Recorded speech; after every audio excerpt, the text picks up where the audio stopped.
Ang tunay na pagkakaiba sa pagitan ng kahirapan at kayamanan ay hindi lamang sa balanse ng bangko, ngunit sa paraang nakikita ng bawat tao ang buhay at gumagawa ng pang-araw-araw na pagpapasya. Hindi kapalaran na nagpapanatili ng isang tao na mahirap o ang swerte na nagpayaman sa iba. Nagsisimula ang lahat sa isip, maaari itong maging isang timbang na nag-drag down o isang pinggan na nagtutulak.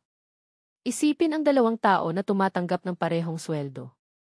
Ang isa ay tumatakbo upang gastusin ang lahat sa mga pagbili, masaya o pag-install, habang ang iba ay naghihiwalay sa isang bahagi, sinusuri ang bawat gastos at plano sa hinaharap. Pagkalipas ng mga taon, ang una ay may utang na loob pa rin, at ang pangalawa ay nagtatayo ng isang bahay o ginagarantiyahan ang edukasyon ng mga bata. Parehong umalis mula sa parehong punto, ngunit sumunod sa iba't ibang mga landas sa pag-iisip. Ang isang sinaunang karunungan ng mga Hudyo ay nagtuturo, sinumang pinahahalagahan ang maliit na natatanggap ng maraming. Ang mahihirap na kinamumuhian ang barya, ang mayaman na paggalang. Ang mahihirap ay naghahanap ng mabilis na mga resulta, ang mayayaman ay maaaring maghintay. Ang mahinang pagkakasala sa mga pangyayari, ang mayayaman ay nagtanong, ano ang magagawa ko? Ang mga halos hindi mahahalata na sa loobin ay tumutukoy sa lahat ng iba pa. Naaalala ko ang isang kwento ng aking pagkabata. Ang isang kapitbahay ay nagrereklamo, hindi ako swerte, walang gumagana para sa akin. Nagtrabaho siya ng husto, ngunit tuwing gabi ay ginugol niya ang kanyang pera sa bar. Ang isa pang kapitbahay, na may parehong sweldo, ay isinulat ang bawat paggasta sa isang kwaderno. Pagkalipas ng mga taon, ang una ay nagreklamo pa rin tungkol sa buhay, habang ang pangalawa ay may isang pagawaan ng kanyang sarili at nagtatrabaho sa ibang tao. Ang isa ay nagtayo ng kahirapan, ang iba pa, kasaganaan. Ipinapaliwanag ng mga modernong pag-aaral ang kababalaghan na ito, ang aming utak ay program upang maghanap ng mga agarang gantimpala. Pumili kami para sa kasiyahan ngayon kapalit ng bukas, isang bitag na nagpapahiwatig ng marami sa kahirapan. Iba ang iniisip ng mga mayayaman. Nakikita nila ang lampas sa kasalukuyan, alam nila kung paano maghintay at magtayo ng kanilang tilapon na may maliit ngunit pareho na mga hakbang. Ang tanong ay hindi kung magkano ang mayroon ka ngayon, ngunit ang kaisipan ay gumagabay sa iyong mga pagpipilian. Dumating ang pera at pupunta, ngunit ang paraan ng pag-iisip ay nananatili. Kung ito ay mahirap, walang kapalaran ang tatagal. Ang unang dahilan kung bakit marami ang nananatili sa kahirapan ay ang kawalan ng kontrol. Dumating ang pera at nawawala ng walang landas. Ang mga nabubuhay tulad nito ay hindi nagtala ng paggastos, kumikilos sa salpo. Nakita ko ang mga tao na nagsasabi, bakit isulat ito? Nawala pa rin ang pera. At sa katunayan, kasama ang pagkakataong lumago. Kapag humiram sila, hindi nila alam kung gaano sila dapat. Ang resulta ay palaging pareho, walang laman na bulsa at walang katapusang pagdadalamhati. Ang pangalawang dahilan ay ang pagkahumaling sa mga pagpapakita. Maraming mga mahihirap na tao ang gumugol sa kung ano ang hindi nila mababayaran upang magmukhang mayaman. Nakilala ko ang mga taong nakakuha ng utang sa pamamagitan ng isang mobile phone o may branded na damit, naghahanap ng katayuan. Sa isang maikling panahon, ang mga bagay ay nawawalan ng halaga, ngunit ang mga utang ay. Ang mayayaman, sa kabilang banda, ay namuhunan sa mga bagay na nananatili, kaalaman, kasanayan, negosyo. Ang pagkakaiba ay sa pagitan ng opinyon at pagiging. Ang pangatlong dahilan ay ang ugali ng pagsisi sa iba. Ang mga nabubuhay na nagrereklamo tungkol sa gobyerno, ang boss, o ang krisis ay nagbibigay ng kanilang kapangyarihan sa mga panlabas na puwersa. Nakita ko ang isang tao na paulit-ulit, walang magagawa, ang lahat ay laban sa amin. Sa tabi niya, sinabi ng isa pa, kung hindi ako, sino? Ang una ay nanatiling mahirap, ang pangalawa ay nagtayo ng isang negosyo dahil naging enerhiya ang pagkilos, hindi mga reklamo. Ang ika-apat na dahilan ay ang takot na magsimula. Marami ang kumapit sa kanila, kahit na sinisira nila ang mga ito. Natatakot silang mawala ang minimum at sa makatuwid ay hindi kailanman maabot ang maximum. Nakilala ko ang isang tao na nawala ang lahat ng 3 beses, ngunit palaging nagsimula mula sa simula. Sinabi niya, wala nang wakas, ito ay isang pagkakataon na gumawa ng mas mahusay. Ngayon, siya ay isang iginagalang na negosyante. Ang mga pamantayang kaisipan na ito, hindi kakulangan ng pera, panatilihin ang mga tao na natigil sa kahirapan. Ngayon, tingnan natin kung bakit nagiging mayaman ang mayayaman. Ang lakas nito ay hindi sa mana o swerte, ngunit kung paano nila iniisip at kumikilos araw-araw. Una, pinahahalagahan nila ang maliit. Kinokontrol nila ang bawat sentimo dahil alam nila na ang mga magagandang kapalaran ay ipinanganak mula sa maliliit na ekonomiya. Ang isang matandang Hudyo na matalino ay nagsabi, kung hindi mo alam kung paano parangalan ang pera, huwag magreklamo tungkol sa hindi nakikita ang tunay. Ang kanyang mga gastusin na notebook ay tila simple, sumulat siya sa presyo ng tinapay, ngunit ang ugali na iyon ang humantong sa kanya na magkaroon ng isang pagawaan at pagkatapos ay isang maunlad na negosyo. Pangalawa, ipinagpaliban nila ang bonus. Naiintindihan nila na ang agarang kasiyahan ay maaaring masira ang hinaharap. Ang isang kakilala ay nakatanggap ng isang mataas na halaga at, sa halip na bumili ng kotse, namuhunan sa isang proyekto. Pagkalipas ng mga taon, mayroon siyang isang armada ng mga sasakyan na nagtatrabaho para sa kanya. Ang mahihirap ay nabubuhay ngayon, ang mayaman ay nagtatayo bukas. Pangatlo, nakikita nila ang mga pagkakataon kung saan nakikita ng iba ang mga hadlang. Sa mga oras ng krisis, habang maraming nagsasabing sa buong, ang mayaman ay nagtanong na saan ang pagkakataon. Nakilala ko ang isang tao na nagbukas ng isang bakery sa panahon ng pag-urong. Inisip ng lahat na ito ay baliw, ngunit siya ay nagtalo, ang mga tao ay palaging nangangailangan ng tinapay. Ngayon, ang iyong panaderya ay naging isang matagumpay na network. Pang-apat, namuhunan sila sa isip. Mga libro, kurso, mentor, para sa kanila, hindi ito ginugol, ito ay mga application na nagbubunga ng mga dibidendo. Nakita ko ang isang binata na, sa halip na bumili ng isang bagong cellphone, ginamit ang pera upang malaman ang isang bapor. Pagkalipas ng mga taon, siya ay isang master na nais ng mga customer mula sa buong rehiyon. Ang kanyang kaalaman ay nagbigay sa kanya ng kung ano ang maaaring mag-alok ng bagay. May isa pang napakahalagang pagkakaiba, pinamamahalaan ng mayayaman ang kanilang focus. Ang mga nabubuhay na nakakalat, sa balita, sismis o walang laman na pag-uusap, maubos ang isip ng walang mga resulta. Pinoprotektahan ng mayaman ang kanilang pansin bilang isang kayamanan dahil alam nila na kung saan pupunta ito, sumunod din sa pera at enerhiya. Isang kakilala ang nag-hang up sa sisi at tumigil sa pagkawala ng gabi na may hindi na ugnay na impormasyon.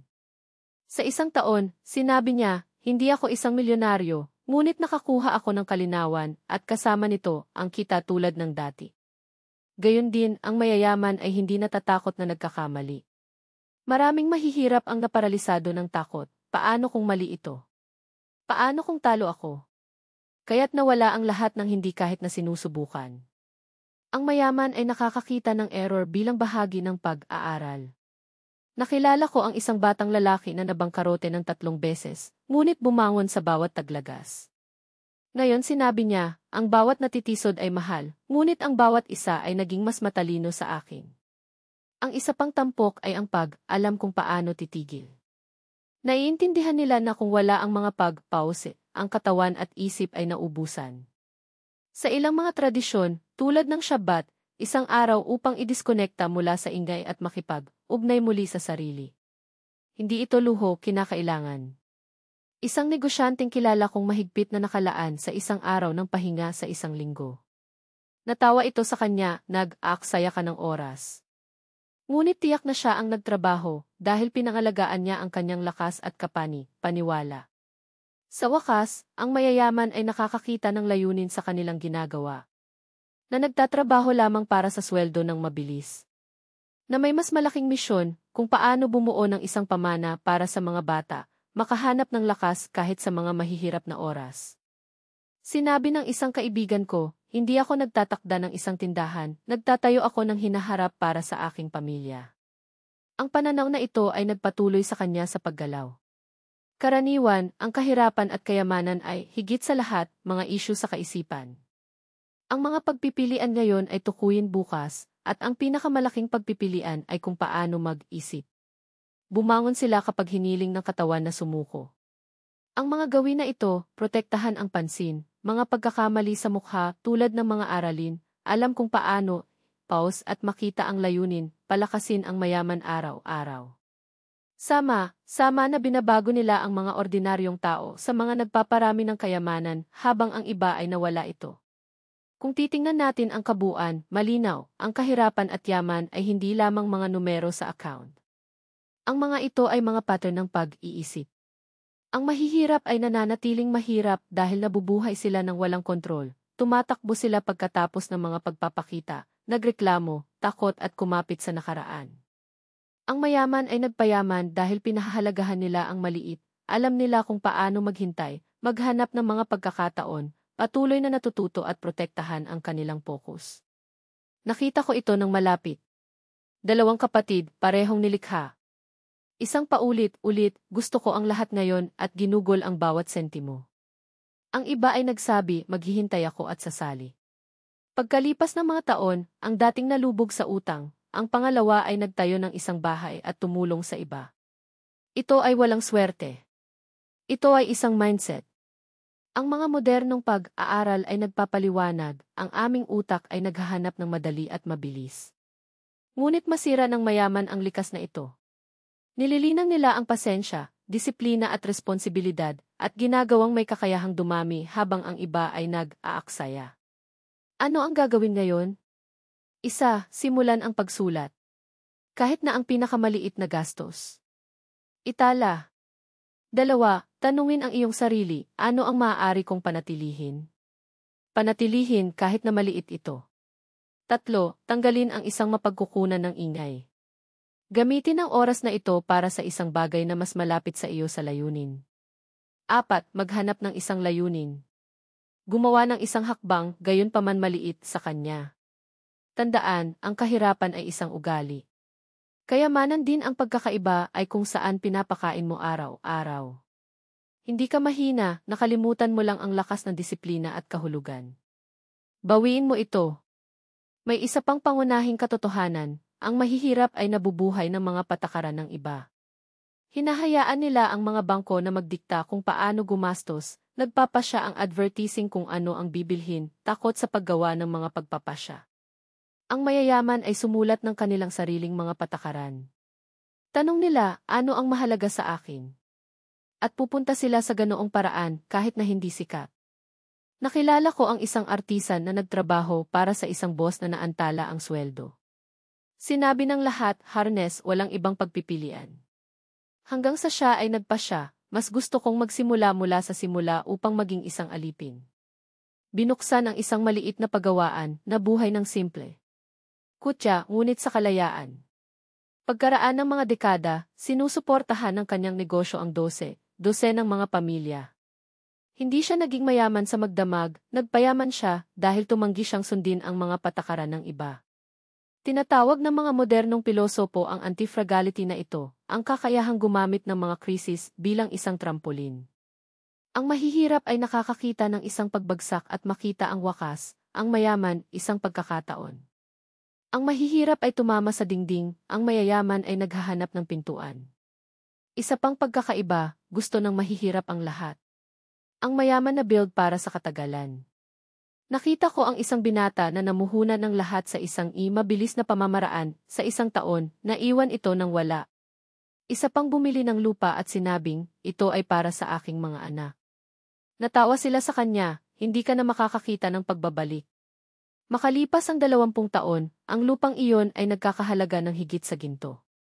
Pinayaman niya dahil naisip niya ang mga henerasyon, hindi araw. Sa gayon ang mundo ay gumagana, ang mahihirap ay nag-iisip ng maikli, ang mayaman, malayo. Sa makatuwid, ang ilan ay palaging tumatakbo, ang iba ay laging nasa unahan. Ang iyong mga saloobin ang iyong kapital. Maaari nilang gawin itong hostage sa mga pangyayari o may-ari ng kanilang sariling patutunguhan. Ang lahat ay nakasalalay sa mga gawin na pinalakas mo. Sa madaling sabi, ang mga mahihirap ay hindi mahirap ng pagkakataon o masamang kapalaran. Mahina sila dahil hawak sila ng kanilang mindset. Ang mga reklamo, pagmamadali, takot na gumawa ng mga pagkakamali, pamumuhay upang malugod ang iba, ay mga alon na inilalagay mismo.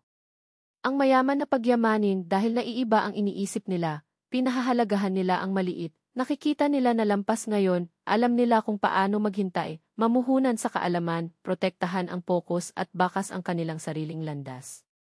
Kahit na natawa sila sa kanila. Dumating ang pera at pupunta, ngunit mananatili ang mindset. Kung ito ay mahirap, walang kapalaran ang tatagal. Kung ito ay mayaman, kahit na ang maliit na pagdami.